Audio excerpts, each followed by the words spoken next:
Today, we're not just going to recap a thriller. No, we are diving deep into the psychological horror of a marriage that's built on a foundation of lies, performance, and just terrifying manipulation.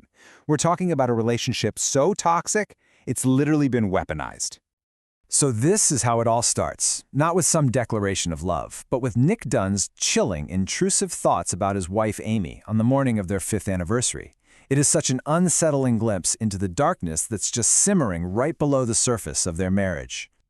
Okay, so here's how we're going to break this all down. First, we're going to look at that perfect mask Nick and Amy showed the world. Then we'll get into the war of narratives that kicks off after Amy disappears. We are absolutely going to talk about the cool girl. Then we'll dive into the mind of a sociopath and see how this all ends up as a prison for two.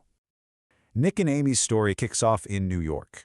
A whirlwind romance between two writers who were absolutely convinced they were smarter and sharper than everybody else in the room.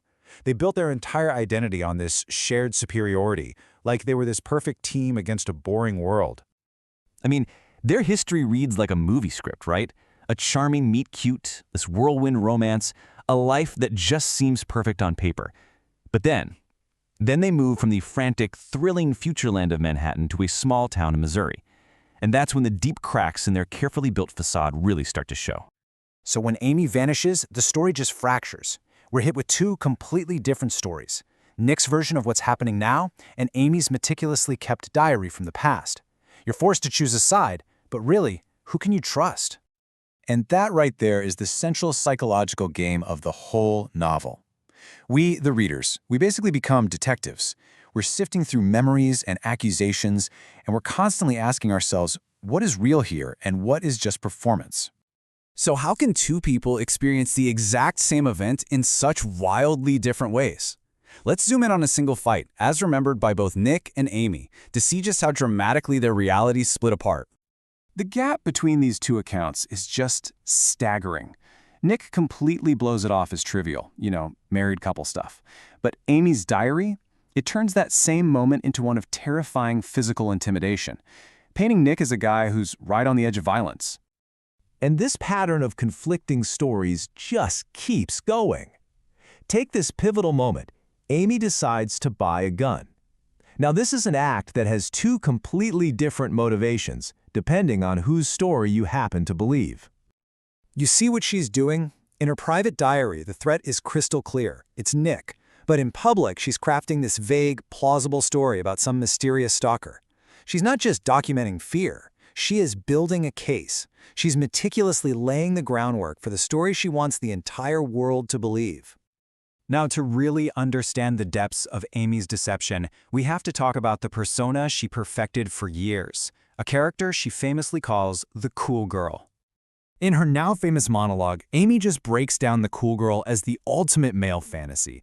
She's a woman who exists only to please her man, who has no needs of her own. She is, as Amy says, a fiction.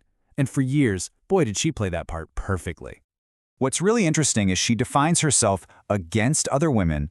She sees her cool girl act as superior. She just scoffs at wives who engage in what she calls emotional coercion, all while she is perfecting her own, far more sinister form of control. But that performance, it was a trap for both of them. And when Amy finally dropped the act, she was just filled with this rage and resentment. Not just at the pressure to perform, but at Nick forever believing that the fiction was real in the first place.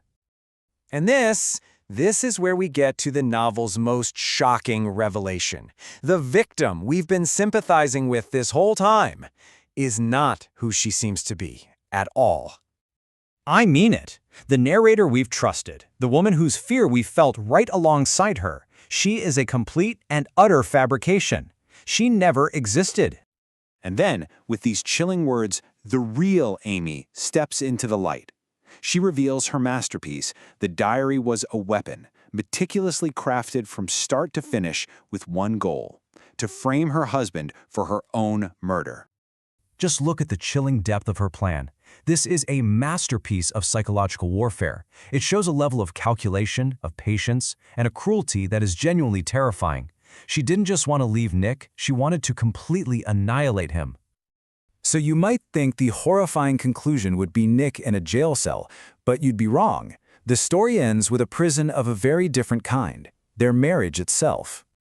because when Amy unexpectedly returns, her brand new fabricated story of kidnapping and a heroic escape becomes the public truth. And Nick is trapped. He is forced to play the role of the devoted, relieved husband, probably for the rest of his life. The power dynamic just completely inverts. Nick, who is this complacent husband, is now nothing more than a caged performer. And Amy, the woman who hated performing the cool girl, has now become the ultimate puppet master. Nick has this terrifying realization. He understands that Amy, whether through love or through hate, is the singular force that defines his entire existence. Without her, he feels like he's nothing. Their final relationship is just a chilling portrait of control. Amy thinks unconditional love is undisciplined. No, their marriage is now built on one terrifying condition. Nick has to perform the role of the perfect husband she created for him, or she will destroy him completely. It's not love, it's blackmail. And this, right here, is the ultimate horror of Gone Girl. It's not just about a disappearance or a murder plot. It's about a marriage that has become a perfect, inescapable, and utterly terrifying fiction. A prison for two, with absolutely no hope of parole. What could possibly be more terrifying than that?